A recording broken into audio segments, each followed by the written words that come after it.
a picture from the earliest possible years all the way through lifelong learning. Yep. And none of the things we've talked about at this conference on a massive housing drive, on climate change and achieving net zero, on the challenges of artificial intelligence and the changes in the nature of work, none of that can actually be achieved without the skills Absolutely. to do it.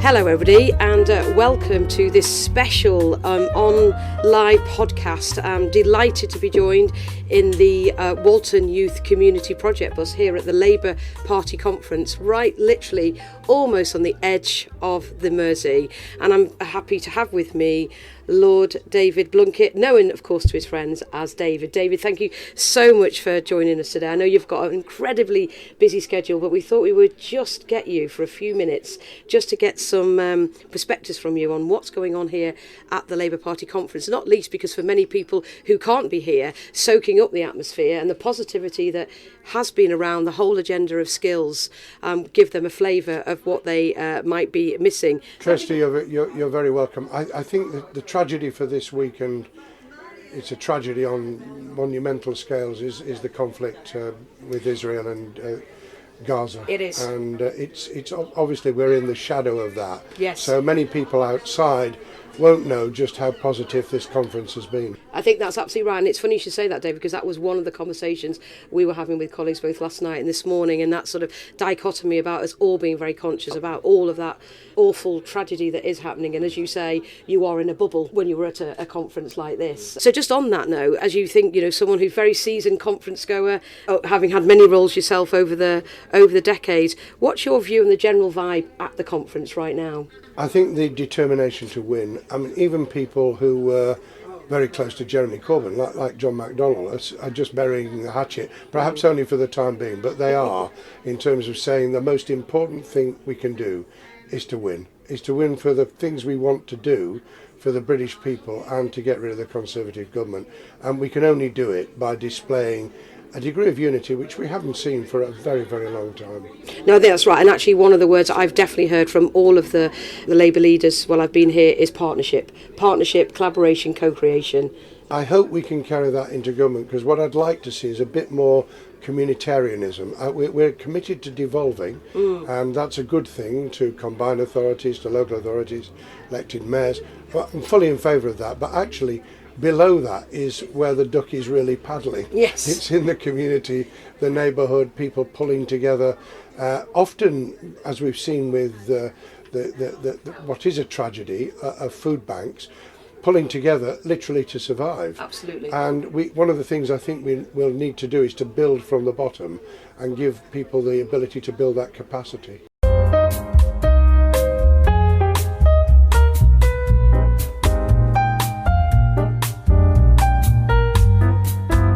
It takes us very nicely to what we're going to talk about now a little bit, is skills. And just mentioning about the community, the fact we are on the Walton Youth Community bus, I think is very, very apt for exactly what you've just been saying. But skills, of course, are incredibly important to deliver exactly what you've just said in terms of providing aspiration. You and I spent our years Yes. on this whole issue, and your current role at City and Guilds is absolutely critical here. And the report that I had the pleasure of, it was sometimes a pleasure, of leading, because it was a massive task, Sure. On learning and skills, tries to set out a picture from the earliest possible years all the way through lifelong learning. Yep. And none of the things we've talked about at this conference on a massive housing drive, on climate change and achieving net zero, on the challenges of artificial intelligence and the changes in the nature of work, none of that can actually be achieved without the skills Absolutely. to do it.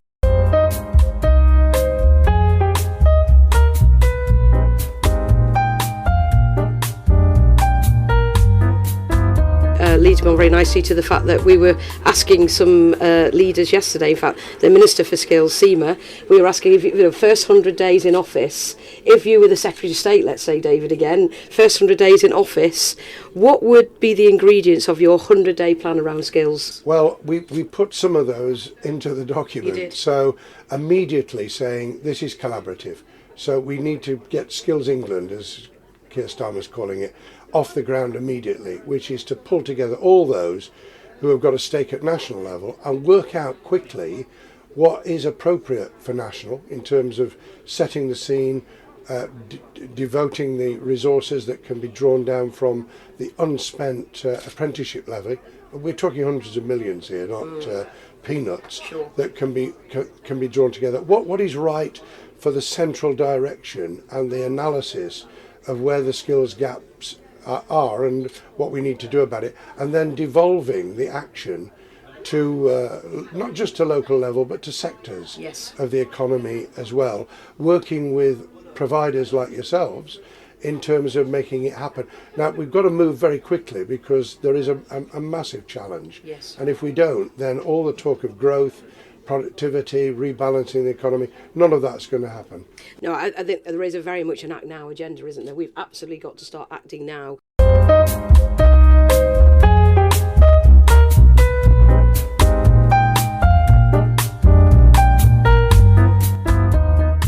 Another major theme has been more devolution. We've heard from the Metro mayors, they want even more. How much further do you think devolution could and should go?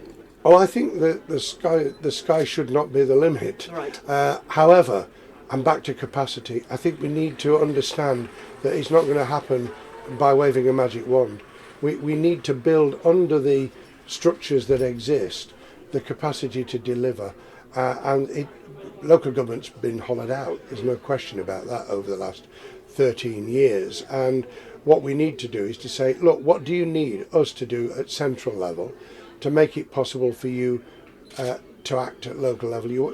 As an enabling government, what do we need to do? Now, some resource will be needed, and I'm afraid, I know we're all being very cautious at the conference about money and cash and investment, but there will be resource, not just from the levy, but there's massive underspends on Restart and New Start and all the rest of it. The schemes that are currently operated are underspent, and there will be money across the government to be able to invest, I hope, in helping to build the leadership at local level, the capacity of people to collaborate.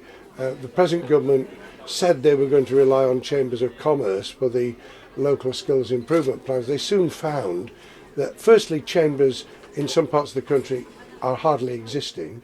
Secondly, where they do, they want to collaborate. They want to do it with further and higher education. They want to do it with the local authorities and elected mayors. So putting the bits together, getting the jigsaw together locally will be, I think, an absolute priority. No point in devolving anything more if they can't cope with it. Absolutely. And I think your whole point about the funding as well, there will be opportunities to even take existing funding and just use it differently by joining things up. Yeah.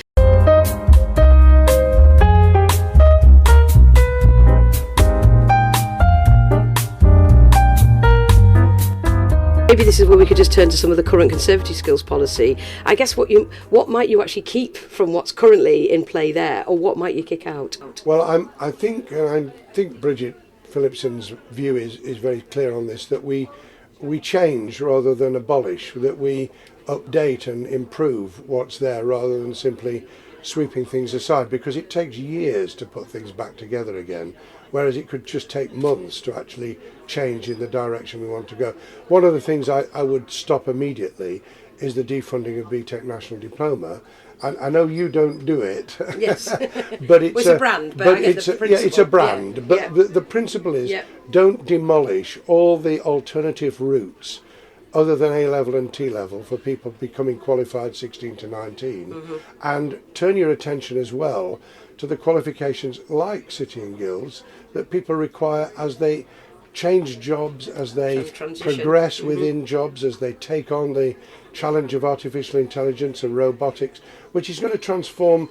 The estimate at the moment is that 50% of existing jobs within the 5-10 year period are actually going to be massively affected this way. So we've got to upskill people very quickly, and defunding and demolishing and doing away with things entirely the inappropriate moment.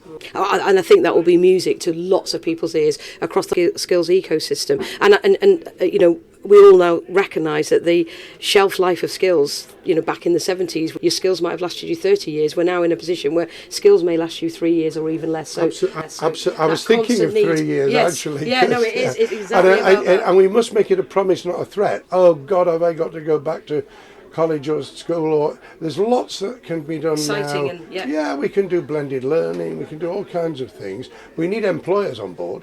We need them to step up. I mean, there's 20 million person days less of training now than there was 13 years ago. That's frightening.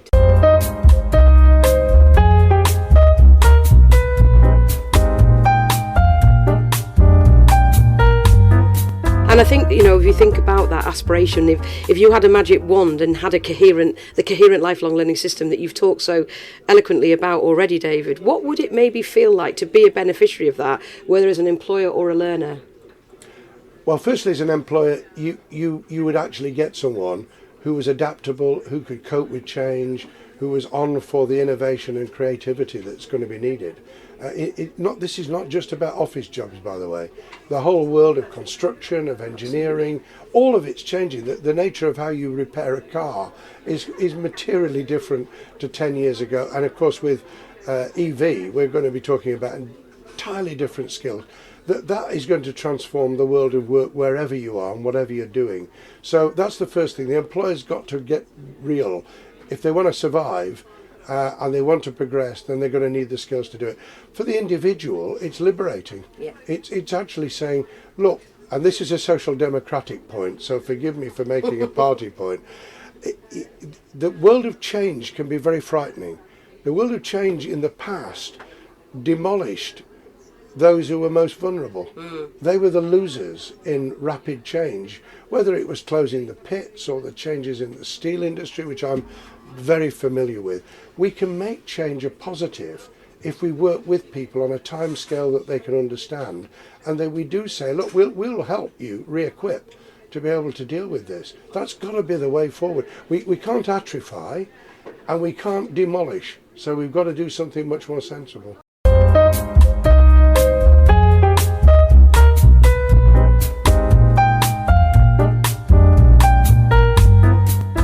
Got one last quick question for you, possibly a little cheeky, but have you got any predictions for what might be in Keir's speech this afternoon that you possibly think you would be willing to share with us now, related to the whole skills, further education, lifelong learning policy? Of course, we had the announcements he made on Sunday around industrial colleges. Be interested if you've got any views on how effective they will be as a part of this whole ecosystem. It's part of a mix. I don't think any of the announcements this week, and my advice would be, if he had a big announcement, given that we're in the shadow of the Middle East, we should save it. Yes.